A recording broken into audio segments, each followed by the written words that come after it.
Small, faithful habits matter more than you think, by Amber Ginter. Let us not become weary in doing good, for at the proper time we will reap a harvest if we do not give up. Galatians chapter 6, verse 9. Have you ever felt guilty because your quiet time didn't look perfect? Maybe you got up on time only to be interrupted by the child, dog, and husband, the bigger child.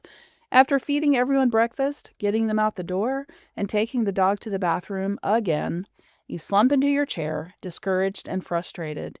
You wonder if God notices your efforts when you feel like you're already failing Him. The good news is that God doesn't expect perfectly polished quiet times in our lives. While we are to prioritize spending time with Him, our lives are real and messy, authentic and lived in. The bad news is that social media will continue to tell us another story. According to Instagram, TikTok, and Facebook, spiritual growth needs to include a fancy couch, the perfect latte, and a scented candle. But these measures of discipline are performative and overwhelming. Why? Because they're mandated by the world and not by God. For most of us, even just 5 minutes alone with God can feel difficult. We've all been in these seasons. But friends, spiritual discipline is about connection, not productivity. It's not about what we know, but to whom we belong. It's not about how many verses we read or memorize, but the intimacy and relationship that comes out of seeking to know the Father more.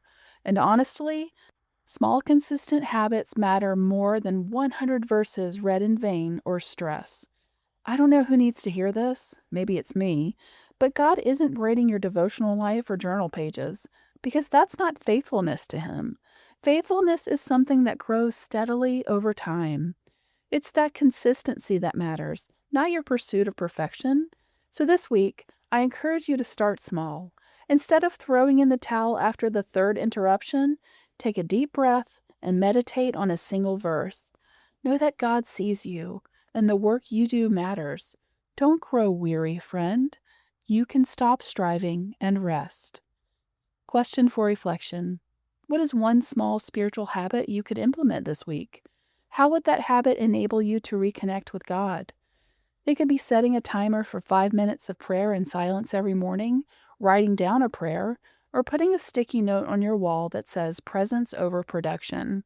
Whatever it is, try something new and ask God to work through your efforts.